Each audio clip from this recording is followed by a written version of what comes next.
Good morning, students. Welcome back to the class of accountancy. This is class 11 and we are going to do chapter number 2. This is an important chapter क्योंकि इस chapter में आपको सिखाया जाएगा basic accounting terms. कौन कौन से accounting terms जो आप लोग आगे भी यूज करने वाले हो वो सारे अकाउंटिंग टर्म्स हम लोग यहाँ पे डिस्कस करेंगे. Okay, so let's start. ठीक है, तो सबसे पहले मैं एक्सप्लेन करने जा रही हूं कैपिटल. ठीक है, कैपिटल होता क्या है. ठीक है, सपोज आपने ग्रेजुएट हो गए आप. ठीक है, आपने ग्रेजुएशन कर ली तो आपको अचानक से दिमाग में आया कि मुझे एक कोई बिजनेस स्टार्ट करना चाहिए. ठीक है, आपके दिमाग में क्या आया कि मुझे कोई बिजनेस स्टार्ट करनी चाहिए. तो आप क्या करोगे? सबसे पहला स्टेप आप क्या करोगे? आप सबसे पहले तो आपको पता है कि आप जिस भी टाइप्स का बिजनेस करोगे इसके लिए आपको पैसे की जरूरत होगी, फिनेंस की जरूरत होगी. तो ये जो आप किसी भी बिजनेस स्टार्ट करने के समय at the time of starting of any business आप अगर घर से अपने मॉम से पैसा मांगे या फिर डैड से मांगे या फिर कुछ अगर घर पे है तो बेच करके लेकर के आए. ठीक है, कहीं से बोरो करके लेकर के आए, डजंट मैटर्स. ओके, कि आप कुछ अमाउंट स्टार्टिंग में at the opening of the business ले करके आते हैं, that amount is called capital. ठीक है, उसको कैपिटल बोलते हैं हम लोग. और उसके साथ साथ अगर आप, ठीक है, उसके साथ साथ अगर आप मान लो आप कैपिटल नहीं ला पाते हैं, 2 पार्टनर्स या 3 पार्टनर्स आप लोग मिलकर के काम करना स्टार्ट करते हैं. मान लो एक पार्टनर क्या कहता है कि मैं तो कैश लेकर के आऊंगा. ठीक है, दूसरा पार्टनर क्या कहता है कि मैं लैंड लेकर के आऊंगा. ठीक है, और तीसरा पार्टनर कहता है कि मैं व्हीकल लेकर के आऊंगा, गाड़ी लेकर के आऊंगा. ठीक है, ट्रक, एनीथिंग. ओके, व्हीकल्स मतलब एनीथिंग, कुछ भी मैं लेकर के आऊंगा, व्हीकल्स लेके आऊंगा. तो तीनों को हम लोग क्या बोलेंगे? कैपिटल बोलेंगे. ठीक है, इसका सीधा सीधा मतलब ये होता है कि कैपिटल का मतलब कैश नहीं होता है. कैपिटल का मतलब कोई भी असेट्स भी कैपिटल हो सकता है जिसका मॉनेटरी वैल्यू हो. ठीक है, मॉनेटरी वैल्यू मतलब जिसको हम लोग मनी के टर्म्स में एक्सप्रेस कर पाए, जिसका मॉनेटरी वैल्यू हो. ठीक है, तो उसको हम लोग क्या बोलते हैं? कैपिटल. ठीक है, तो मान लो मैं एग्जांपल लेती हूं. यहाँ पे 3 फ्रेंड हैं, ए, बी एंड सी. ए कहता है मैं कैश लाऊंगा, बी कहता है कि मैं लैंड लेकर के आऊंगा एंड सी कहता है कि मैं मोटरसाइकिल लेकर के आऊंगा. ठीक है, तो ये तीनों को हम लोग क्या बोलेंगे? कैपिटल. ठीक है, ये तीनों को हम लोग क्या बोलेंगे? कैपिटल. तो कैपिटल कुछ भी हो सकता है, उसका बस मॉनेटरी वैल्यू होना चाहिए. ठीक है, उसको बेचने के बाद क्या होना चाहिए कि हम लोग मनी के टर्म्स में एक्सप्रेस कर पाए, दैट इज कॉल्ड कैपिटल. ठीक है, अब इस कैपिटल का दूसरा नाम क्या क्या होता है? इसका दूसरा नाम होता है, सॉरी,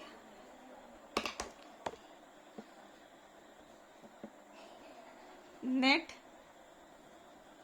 वर्थ और ऑनर्स इक्विटी. ठीक है, इसका दूसरा नाम क्या होता है? नेट वर्थ और ऑनर्स इक्विटी. ओके, इसको हम मैथमेटिकली या फिर फॉर्मूला के टर्म्स में कैसे एक्सप्रेस कर पाते हैं? ये देखिए, capital is equal to assets minus outside liabilities. Okay, this is called capital.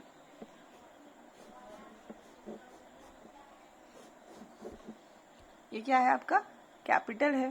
ठीक है, I hope you understood the capital. ठीक है, अब मान लो किसी साल के एंड, साल के बीच में अगर हमें कैश की और जरूरत पड़ जाती है. ठीक है, तो तीनों पार्टनर आपस में डिसाइड करते हैं कि किसी ना किसी को तो कैश लाना पड़ेगा क्योंकि हमें और कैश की रिक्वायरमेंट है. ठीक है, तो ये क्या करता है? ए बोलता है ठीक है मैं और कैश ले आऊंगा. ठीक है, और कैश ले आऊंगा. तो ये क्या क्या बोलते हैं कि एडिशनल कैपिटल, इसको क्या बोलते हैं? Additional capital. ठीक है, तो एडिशनल कैपिटल अगर कोई लेकर के आता है तो उससे क्या फर्क पड़ता है कि कैपिटल बढ़ जाता है, इंक्रीज हो जाता है। कैपिटल क्या हो जाता है? इंक्रीज हो जाता है। एट द सेम टाइम्स अगर इसमें से कोई बीच में से पैसा निकाल लेता है किसी यूज के लिए, ठीक है, बीच में से कोई पैसा विड्रॉ कर लेता है, ठीक है, कोई पैसा अगर विड्रॉ कर ले तो उससे क्या हो जाता है? कैपिटल डिक्रीज हो जाता है। ओके, तो I think I have taught about you the capital. इसके बाद एक कंसेप्ट के बारे में बताया गया है। अभी आप अगर बुक की लैंग्वेज पढ़ोगे तो आपको वो अभी नहीं पढ़ना है। मैं आपको जब कंसेप्ट वाले चैप्टर में जाऊंगी तो कंसेप्ट बताती हुई चलेंगी। ठीक है, अब हम सेकंड पॉइंट देखते हैं, ड्राइंग्स। सेकंड पॉइंट क्या है? ड्राइंग्स। ड्राइंग्स क्या होता है? ठीक है, मान लो एक शॉपकीपर है, ठीक है, ठीक है, ये कौन सा शॉप है? गारमेंट्स का शॉप है, मतलब क्लोथ्स का शॉप है। इसका जो मालिक है, ऑनर, उसका नाम है मिस्टर राम। ओके, इसका नाम है मिस्टर राम। तो मिस्टर राम ने क्या किया? अपने शॉप से 4 साड़ी अपनी वाइफ के लिए निकाल लिया। ठीक है, 4 साड़ी अपनी वाइफ के लिए निकाल लिया। ठीक है, तो इसको हम लोग क्या बोलेंगे? ड्राइंग्स। तो इसको हम लोग क्या बोलेंगे? ड्राइंग्स।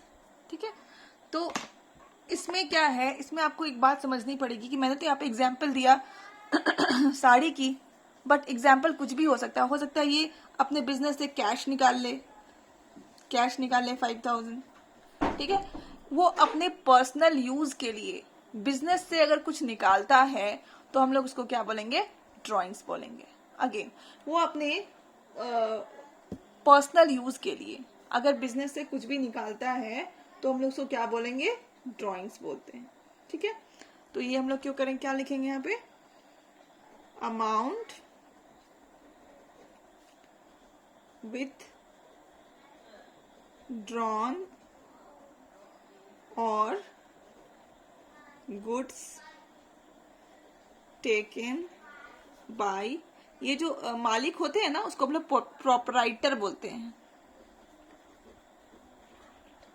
क्या बोलते हैं? प्रोपराइटर। तो हम लोग यहां लिखेंगे अमाउंट विथड्रॉन और goods taken by proprietor for personal use, उसको क्या बोलेंगे? Drawings. Okay, third point is liabilities. Third point क्या है? लायबिलिटीज।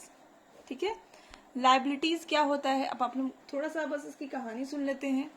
ठीक है, मान लो ये जो ABC थे 3 पर्सन, ठीक है, उनके पास इतना सफिशियंट पैसा नहीं था कि अपने बिजनेस को और आगे बढ़ाएं। ठीक है, तो इन्होंने क्या सोचा? ABC, ये तीनों ने क्या सोचा कि हम लोग जाते हैं किसके पास? बैंक के पास, और उनसे लोन ले लेते हैं। क्या लेते हैं? लोन लेते हैं। तो ये जो लोन है ये उनका क्या हो गया? लायबिलिटी हो गया।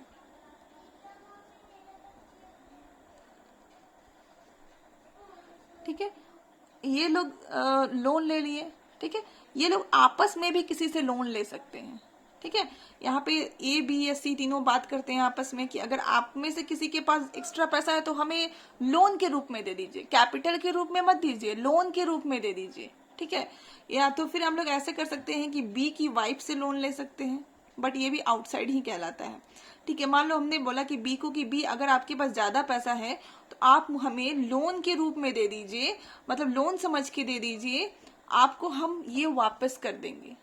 ठीक है, तो ये हमारा क्या हुआ, लायबिलिटी हुआ। ठीक है, लायबिलिटी मतलब होता है बर्डन। ठीक है, बर्डन जो हमें फ्यूचर में क्या करना है, चुकाना है। ठीक है, अभी आप एक बात समझ लो, ये हमने मतलब 3 पार्टनर्स थे, ये हम आपस में ही लोन मांग रहे हैं, तो इन लोग इसको बोलेंगे इंटरनल लायबिलिटी।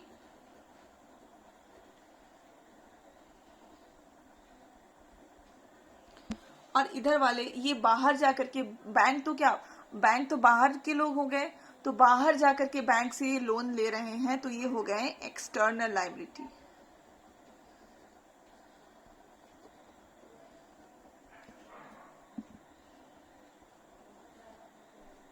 ठीक है, तो लायबिलिटी होती है, एक्सटर्नल लायबिलिटी होती है, इंटरनल लायबिलिटीज भी होती हैं। ठीक है, तो लायबिलिटीज आपको समझ में आ गया।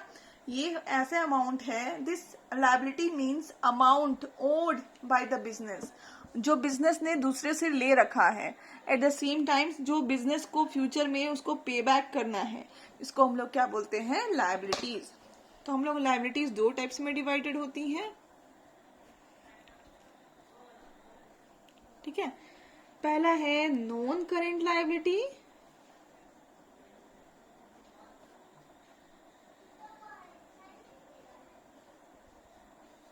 एंड नेक्स्ट है current liability. Okay, current liability वैसे लायबिलिटी होते हैं जिनको हमें विद इन 1 ईयर, ठीक है, पे बैक करना पड़ता है।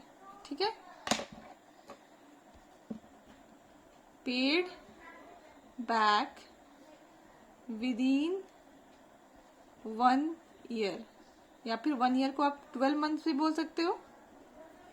मतलब वैसे लायबिलिटी जिसको आपको 1 साल के अंदर अंदर वापस चुका देना पड़ता है, पे बैक कर देना पड़ता है। ओके, साथ ही नॉन करेंट लायबिलिटी वैसे लायबिलिटी होते हैं जिसको आप 1 साल के बाद भी दे सकते हैं। तो यहाँ पे हम लिख देते हैं बस मोर देन 1 ईयर।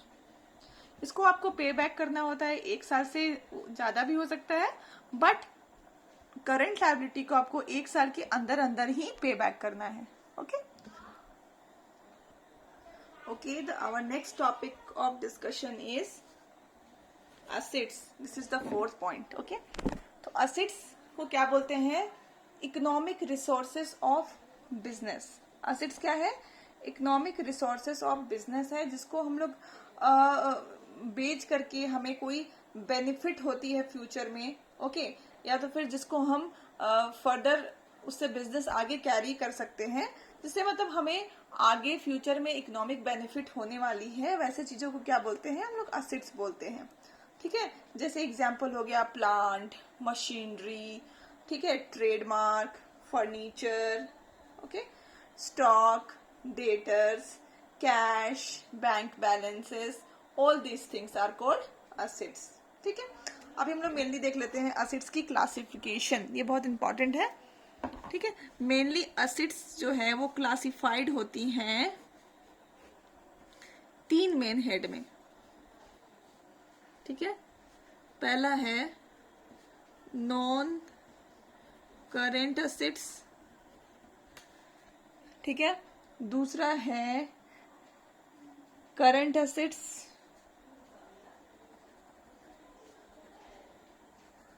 एंड तीसरा है फिक्टिशियस असेट्स।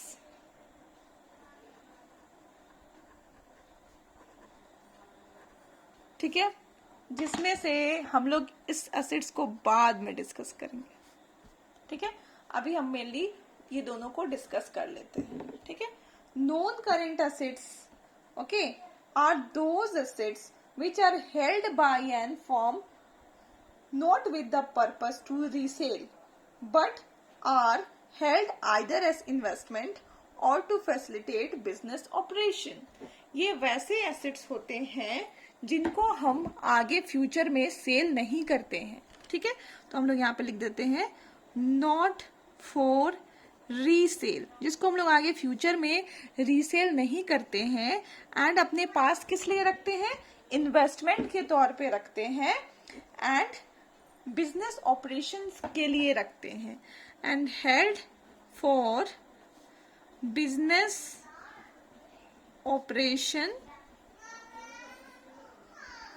और एज इन्वेस्टमेंट। ऐसे एसेट्स होते हैं जिसको हम आगे बेचते नहीं हैं बल्कि अपने पास रखते हैं ताकि हमारा जो बिजनेस है वो आगे बढ़ पाए और ऐसे इन्वेस्टमेंट के तौर पे रखते हैं। ठीक है, अब इसी को आगे देख लेते हैं। ये जो एसेट्स है ये फर्दर डिवाइड होता है 2 टाइप्स में। ठीक है, कौन कौन से टाइप्स में होते हैं? ठीक है, पहला है फिक्स्ड एसेट्स, ठीक है, और दूसरा है नॉन करेंट इन्वेस्टमेंट।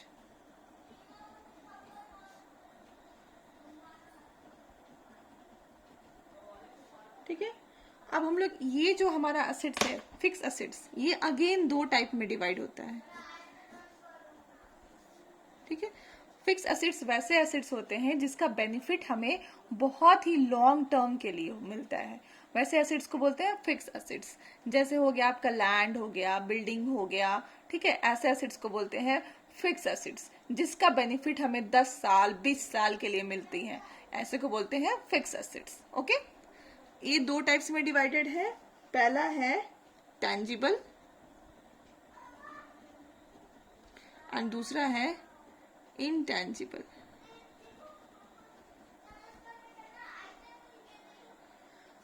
टैंजिबल मतलब होता है जिसको हम छू सकते हैं, ऐसे एसेट्स जिसको हम छू सकते हैं। देखो इस टेबल को मैं छू रही हूँ ना, तो this is a tangible assets. हम कार को छू सकते हैं, ठीक है, हम लैंड को छू सकते हैं, हम बिल्डिंग को छू सकते हैं, हम मशीन को छू सकते हैं। तो वैसे एसेट्स को हम लोग बोलते हैं tangible assets. Eight the same time हम लोग कुछ चीजों को नहीं छू सकते हैं, वैसे एसेट्स को बोलते हैं intangible assets, like goodwill. Goodwill का मतलब क्या होता है? पॉपुलैरिटी। जैसे आप रांची में अगर हो तो what is the famous restaurant, तो आप बोलोगे कि कावेरी। ओके, तो वो उसकी एक नाम है, एक रेपुटेशन है मार्केट में, उसको आप छू नहीं सकते। ठीक है, तो उसको हम लोग क्या बोलते हैं? गुडविल। Okay, current assets. अब हम लोग करंट एसेट्स के बारे में डिस्कस करते हैं। Current assets are those assets which are converted into cash within 1 year। Are those assets which are converted into cash within 1 year। Current assets वैसे assets होते हैं जिसको हम लोग कैश में बदल देते हैं 1 साल के अंदर अंदर। जैसे एग्जाम्पल स्टॉक जो हमारा सामान दुकान में पड़ा रहता है उसको हम लोग क्या करते हैं? सेल करते हैं और हमें हाथ में कैश मिल जाता है। ठीक है, उसके साथ ही साथ हमारा जो बैंक बैलेंस बैंक में पड़ा हुआ है, ठीक है, हमारा जो पैसा बैंक में पड़ा हुआ है that is our bank balance. तो ठीक है, ये हमारा बैंक भी हो गया। ठीक है, तो बैंक में जो पैसा पड़ा हुआ है हम लोग जाते हैं एटीएम से स्क्रैच करते हैं और तुरंत हमारे हाथ में कैश आ जाता है। तो करंट एसेट्स का मतलब होता है वैसे एसेट्स जिनको हम क्या करते हैं? कैश में कन्वर्ट कर लेते हैं। ठीक है, 1 साल के अंदर अंदर कैश में कन्वर्ट कर लेते हैं। ऐसे एसेट्स को बोलते हैं, कैसे एसेट्स को क्या बोलते हैं? Current assets. ओके, यहाँ पे एक मैंने गलती से छूट गया था, non current investment. Non current investment उसको बोलते हैं जैसे हमने बैंक से लोन लिया है 10 साल के लिए, 20 साल के लिए, वैसे एसेट्स को हम लोग बोलते हैं नॉन करंट इन्वेस्टमेंट। इसकी एग्जांपल क्या है? लॉन्ग टर्म लोन्स या फिर एडवांसेस। अगर हम कहीं से लॉन्ग टर्म लोन्स ले लेते हैं, एडवांस ले लेते हैं जिसको हम लोग 10 साल तक अपने पास यूज करने वाले हैं, तो उसको बोलते हैं non current investment. Okay, so I am ending the video here only. Hope you are understood these terms. In today's video I will come up with few more terms. Till then, keep learning, stay safe, and one more thing I would like to add, please go through the book, okay, after going through the video. Thank you, and keep studying, keep learning.